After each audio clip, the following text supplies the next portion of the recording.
3, 2, 1, 0.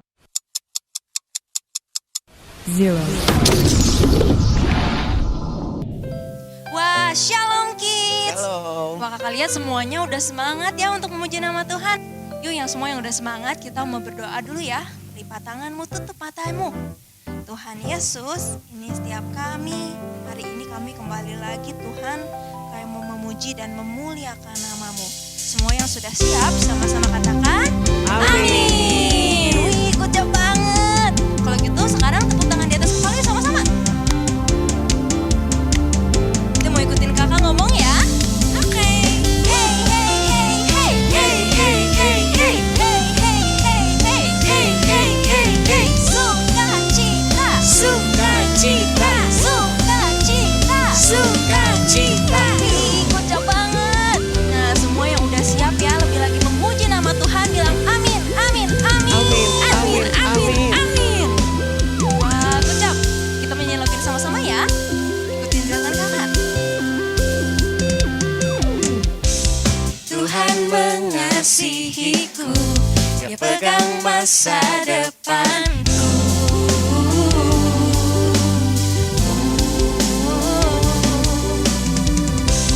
Takkan pernah ku ragu, ku berharga di matanya.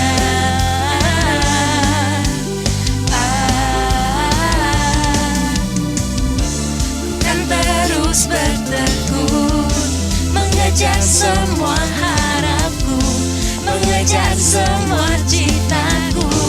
Sekarang sana dulu ya. Ku punya masa depan penuh harapan. Tuhan menjamin hidupku. Kocak. Asalku tetap setia, memandang terus ke depan. Ku yakin Tuhan menopang hidupku. Wih, kocak banget adik-adik. Yuk sekarang kita mau ulangin lagi ya dari awal dengan semangat. Semua yang siap bilang aku siap. Aku siap. Wih, kocak. Berawal lagi ya. Tuhan mengasihiku, Dia pegang masa depanku. Takkan pernah ku ragu. Takkan pernah ku ragu, berharga di matanya.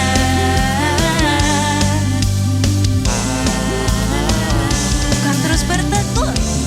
Kan terus bertekun, Kita mau ada sama-sama. mengejar Lebih cepat semua lagi, lebih cepat. mengejar semua citaku. Wih, kocak. Kesana lagi, kesana lagi. Ku punya masa depan penuh harapan. Tuhan menjamin Sampai bawah, sampai bawah. Asalku tetap setia, memandang terus ke depan. Ku yakin Tuhan menopang hidupku. Lagi ya, kesana lagi. Ku punya masa depan penuh harapan. Tuhan menjamin hidupku.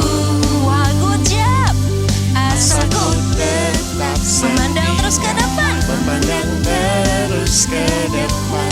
Ku yakin Tuhan menopang hidupku. Lebih semangat lagi ya, come on. Ku punya masa depan penuh harapan. Tuhan Sampai bawah lagi. menjamin hidupku. Terus, terus. Asalku tetap setia, memandang terus ke depan. Ku yakin Tuhan menopang hidupku. Bukan berlari mengejar citaku. Ku yakin Tuhan menopang hidupku. Wah, kocak banget adik-adik. Semuanya katakan haleluya. Haleluya.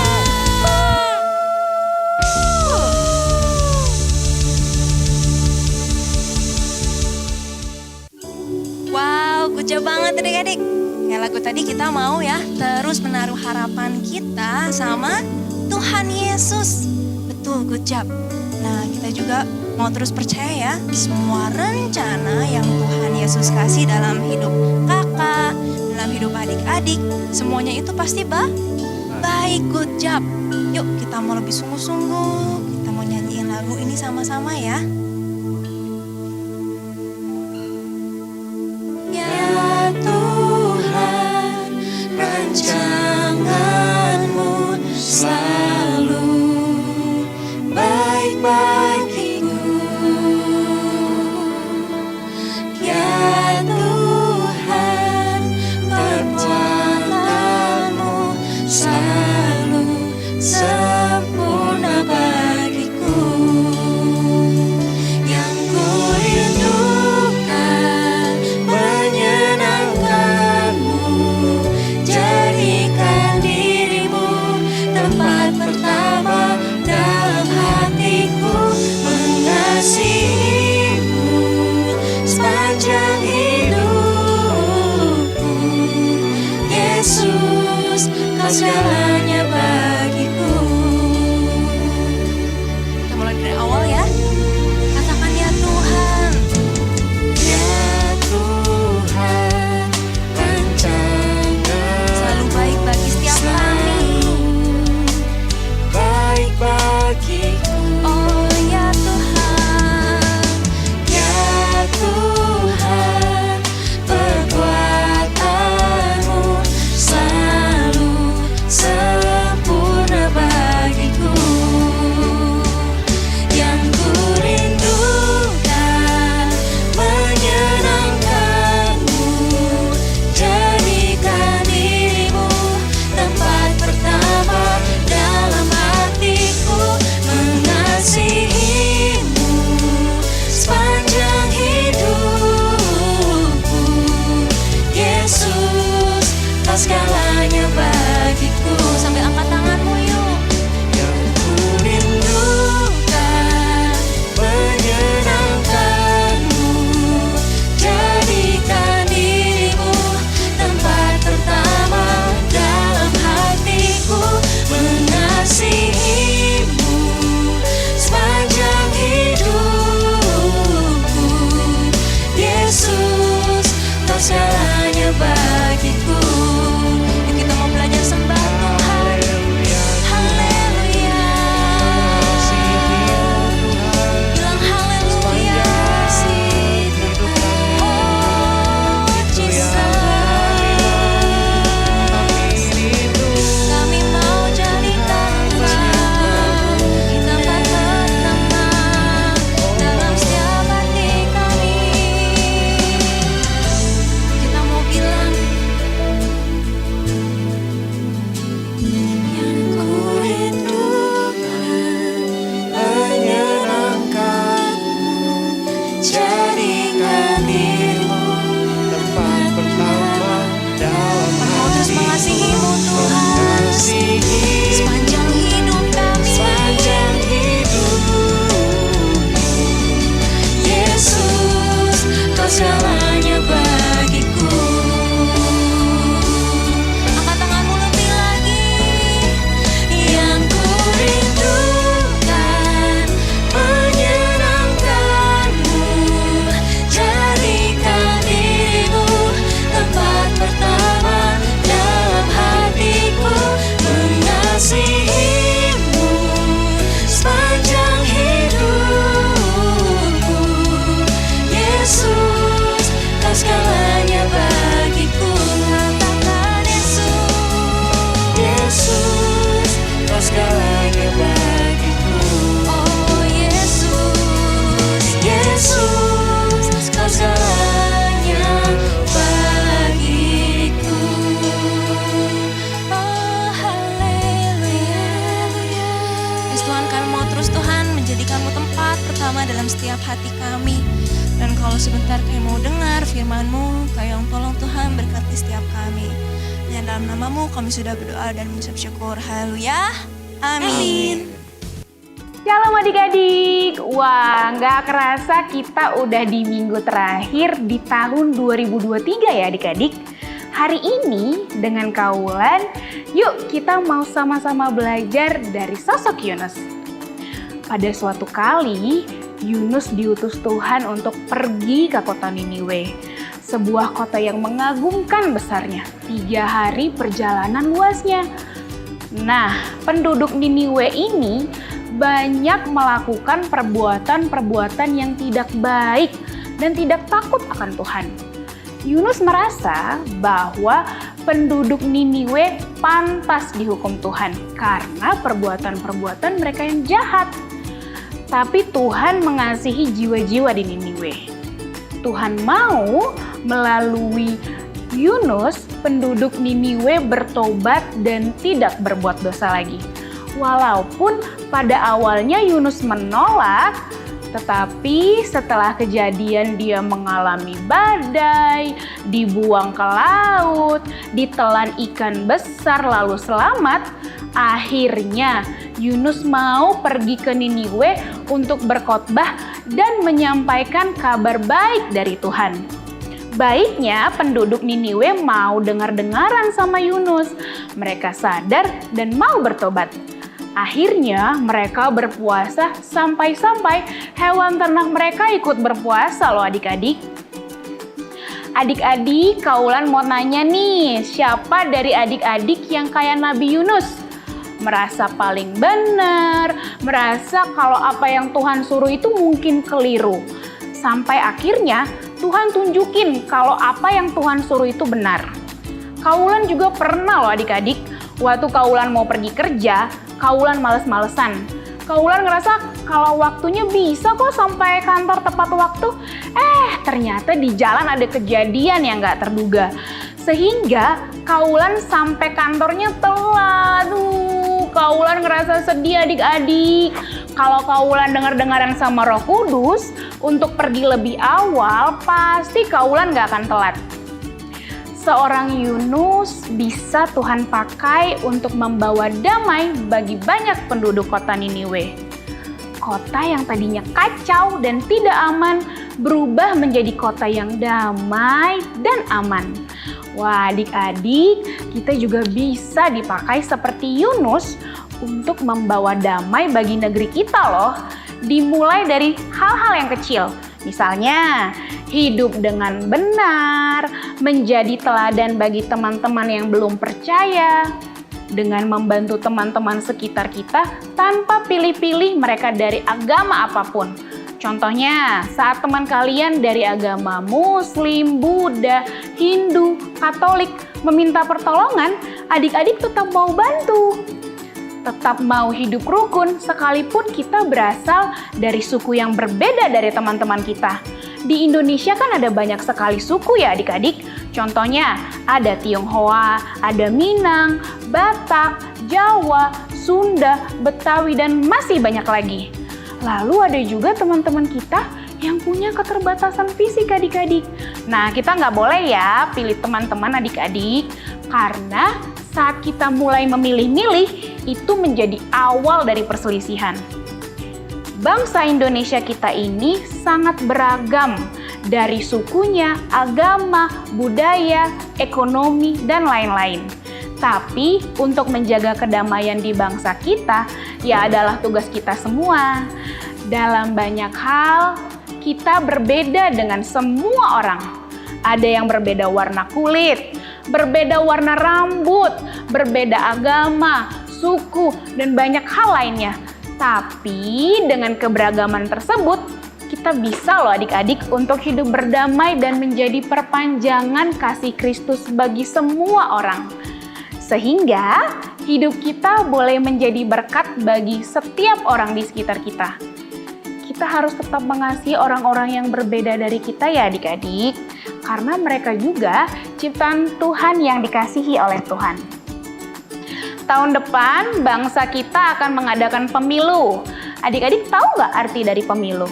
Pemilu itu kepanjangan dari pemilihan umum, yaitu proses memilih seseorang untuk mengisi jabatan politik di Indonesia, seperti presiden dan anggota-anggota pemerintahan dan lainnya.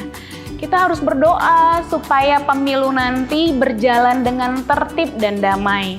Berdoa supaya siapapun yang diangkat menjadi pemimpin, mereka adalah orang-orang pilihan Tuhan yang nasionalis dan takut akan Tuhan. Walaupun negeri kita tidak sekacau Niniwe, tetapi masih banyak loh orang yang belum didamaikan dengan Allah Bapa. Banyak yang perlu mengenal kasih Bapa. Yuk kita berdoa. Tuhan Yesus, terima kasih ya. Hari ini kami sudah belajar dari Yunus bagaimana supaya kami mau tetap dengar-dengaran akan Tuhan. Tuhan, pakai kami ya, supaya kami bisa menjadi pendoa bagi bangsa kami, supaya kami bisa jadi berkat bagi bangsa kami, sehingga nama Tuhan boleh dipermuliakan atas hidup kami.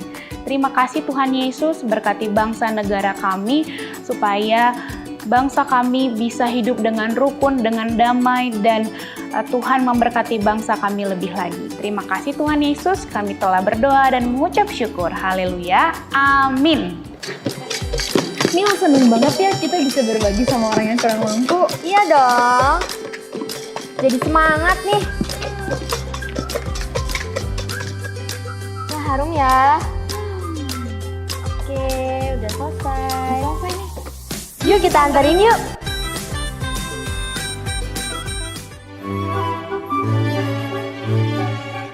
Shalom Parents, mengakhiri tahun 2023 kita tetap bersemangat dan memiliki harapan untuk tahun yang baru.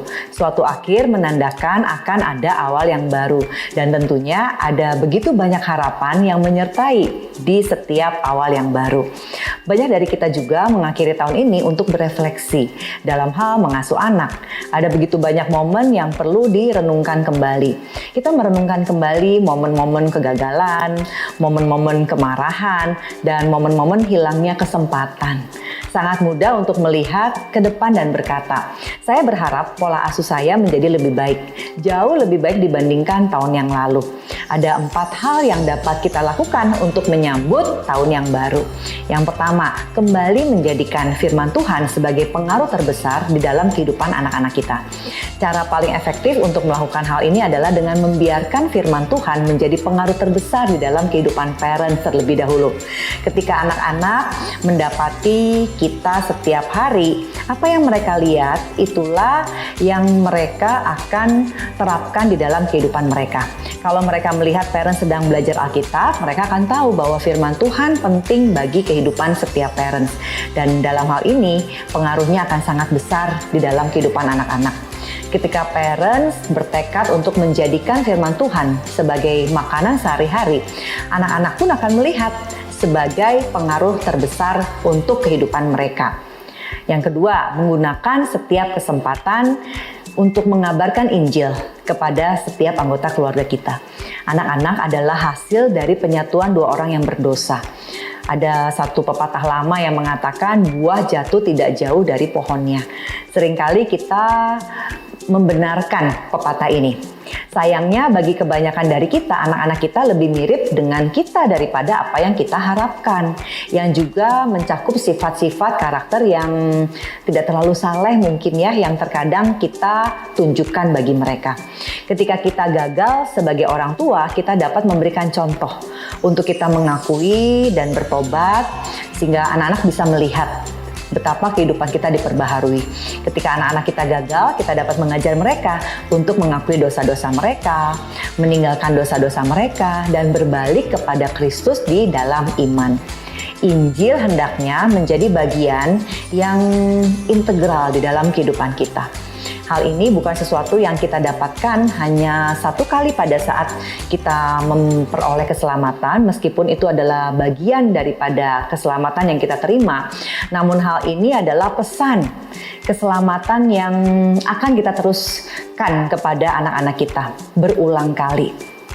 Sebagai orang tua, kita harus bertekad untuk memanfaatkan setiap kesempatan di mana Injil yang Tuhan bagikan pada setiap kita untuk kita sebarkan ke seluruh anggota keluarga kita. Poin yang ketiga adalah hidup sebagai teladan Kristus bagi anak-anak. Sebagai orang tua, kita ingin menjadi teladan yang hidup, yang dipenuhi roh, dan menghasilkan buah roh yang begitu besar dan banyak. Namun sayangnya ketika kita kurang memiliki tekad, buah yang kita hasilkan seringkali hanya sebesar buah anggur Atau lebih buruk lagi mungkin sebesar kismis.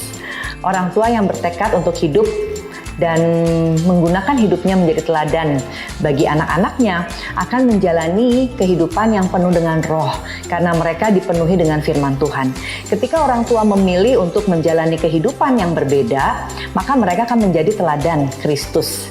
Dan hal ini akan menjadi jawaban yang dibutuhkan bagi anak-anaknya.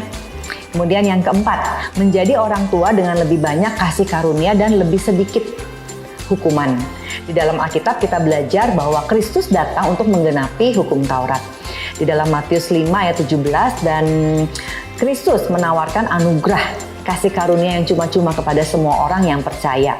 Tuhan tidak memaksakan hukum di atas kepala kita, sebaliknya Tuhan justru melimpahkan anugerah kepada setiap kita. Berhentilah sejenak dan pikirkan bagaimana hal itu dapat kita terima sebagai kebenaran. Bukankah kita juga harus memberikan kasih karunia yang sama kepada anak-anak kita? Bukankah kita seharusnya menawarkan solusi yang lebih berdasarkan kasih karunia dan berhenti menjadi orang yang selalu memberikan hukuman kepada anak-anak di rumah kita? Percayalah parents, jika kita menjadi orang tua yang memiliki tekad, kita akan berhenti menuntut untuk anak-anak patuh terhadap semua peraturan yang kita terapkan di dalam rumah, dan kita mulai bisa berdamai, kemudian memberikan kasih karunia yang melimpah di dalam keluarga kita. Sungguh akan menakjubkan untuk kita bisa melihat Tuhan bekerja ketika kita mulai membuat komitmen yang baru ini. Parents, semangat menjalani tahun yang baru bersama dengan Tuhan. Tuhan Yesus memberkati.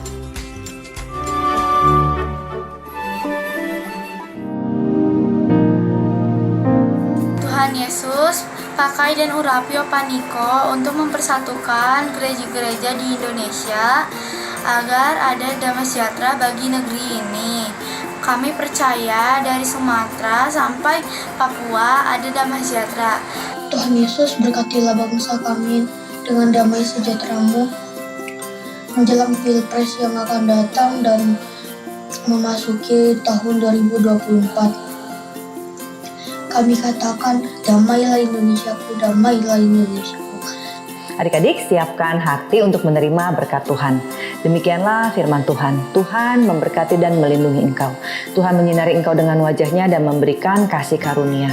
Tuhan mengarahkan wajahnya kepadamu dan memberikan damai sejahtera. Terimalah semua berkat yang terbaik ini hanya di dalam nama Tuhan Yesus Kristus. Amin.